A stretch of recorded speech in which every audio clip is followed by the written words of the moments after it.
Masalah gizi buruk bukanlah sekedar persoalan asupan makanan yang tidak memadai.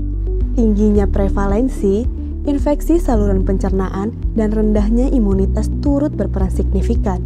Di tengah tantangan ini, riset dan inovasi menjadi kunci untuk menemukan solusi.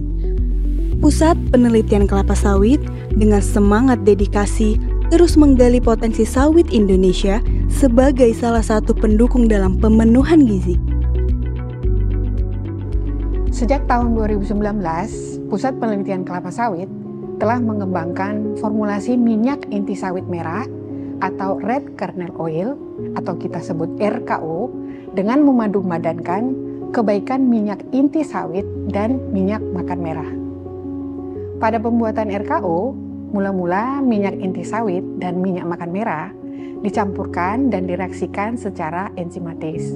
RKO yang dihasilkan selanjutnya kita karakterisasi meliputi karakter komposisi asam lemak, asil gliserol, vitamin E, dan juga karoten.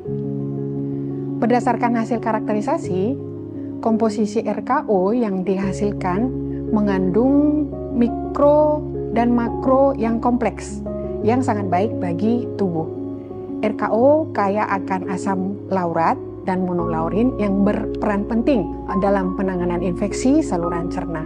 RKO juga diperkaya dengan fitonutrien alami sawit seperti karoten dan vitamin E yang juga akan memberikan sumbangsih bagi kesehatan saluran cerna. Dengan kompleksitas komposisi ini, RKO diuji lebih lanjut untuk mendukung potensinya sebagai suplemen makanan dalam sediaan kapsul lunak. Pengujian meliputi uji bioaksesibilitas, uji bakteri secara in vitro, dan uji toksisitas secara in vivo.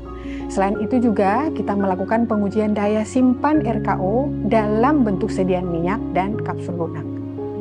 Penelitian kami menunjukkan bahwa RKO dengan komposisi asam lemak esensial dan fitonutriennya yang kaya memiliki potensi besar sebagai suplemen makanan. Tidak hanya aman dikonsumsi, RKO juga berperan penting dalam menjaga kesehatan sistem pencernaan. Kemampuannya menghambat pertumbuhan bakteri patogen yang mengganggu sistem pencernaan dipadukan dengan efek peningkatan imunitas, berkontribusi pada perbaikan kesehatan sistem pencernaan secara keseluruhan. Dengan demikian, penyerapan nutrisi atau zat gizi dalam tubuh menjadi lebih optimal, memberi manfaat kesehatan yang lebih menyeluruh. Untuk penyimpanan optimal, kapsul RKO sebaiknya disimpan di bawah suhu 30 derajat Celcius. Sementara itu, kapsul RKO sangat stabil, bahkan dalam kondisi panas dan lembab dengan masa kadaluarsa hingga 37 bulan. Hasil penelitian menunjukkan bahwa RKO sebaiknya disimpan di tempat sejuk dan gelap agar nutrisinya terjaga. Pengujian bioaksesibilitas menguji seberapa mudah RKO dapat diserap oleh tubuh. Penelitian ini menggunakan simulasi saluran pencernaan secara in vitro, mencakup fase mulut, lambung, dan usus halus. Melalui penelitian ini, ukuran partikel RKO menjadi lebih kecil pada usus halus, sehingga memudahkan penyerapan zat gizinya. Jadi kalau kita lihat dalam hasil uji antibakteri itu ya, pada bakteri patogen terutama untuk Salmonella, memang dia cenderung untuk menghambat pertumbuhan dari bakteri tadi. Kita ketahui bahwa Salmonella ini kan salah satu penyakit kuman patogen pada saluran cerna, yang ini akan menyebabkan gejalanya itu kalau terinfeksi itu bisa diare, kemudian penurunan imunitas. Jika dengan formula ini bisa menghambat ya pertumbuhan dari kuman tadi, tentu ini akan memperbaiki kesehatan dari saluran cerna, dan ini tentu absorpsi daripada bahan-bahan makanan tentu akan lebih optimal ya kalau tidak adanya infeksi dari kuman-kuman patogen ini. Kita ketahui ya di dalam RKO itu banyak bahan-bahan aktif ya. Ada mikronutrien juga, ada makronutrien. Nah, jadi dengan adanya efek antibakterinya ini tentu dia membuat satu kondisi di dalam saluran cerna itu mikrobanya itu lebih ke yang flora normal. Jadi yang patogen itu lebih dieliminir. Nah, kemudian juga dengan adanya mikronutrien ya, ada tokoferol, kemudian tokotrienol dan karotenoid. Nah, ini juga akan mempengaruhi mukosa daripada saluran cerna sehingga kita harapkan dia akan lebih sehat. Nah, ini saya lihat kita gunakan sampai 3000 mg per kilogram berat badan pada tikus, itu kalau pada manusia itu udah cukup besar ya. Nah, ini juga kita lihat hasilnya tidak memberikan efek yang mencurigakan ya, atau ke arah toksisitas. Nah, hal yang menarik dari hasil penelitian itu adalah yang saya lihat dari fungsi liver ya.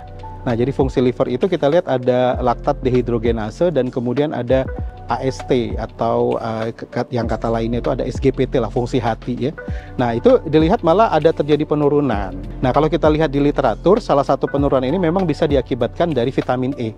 Jadi konsumsi vitamin E yang banyak itu bisa menurunkan kadar LDH dan juga AST tadi. Nah, ini menjadi satu hal yang menarik untuk di follow up ya. Karena yang kita gunakan sebagai kontrolnya itu adalah yang tikus yang sehat ya. Nah, jadi ini pada yang sehat itu bisa menurunkan. Nah, ini kita bisa coba nanti untuk penelitian selanjutnya bagaimana kalau dia kondisi patologis yang ada penyakit-penyakit tertentu. Jadi kita banyak ya masalah-masalah kesehatan yang kita jumpai di masyarakat kita.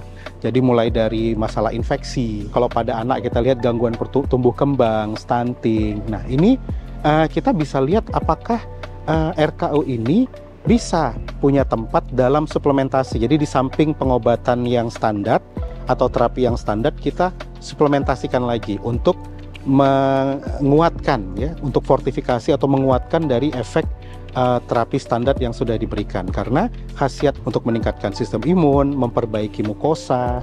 Nah, ini tentu pasti punya efek sinergistik dengan terapi-terapi yang standar.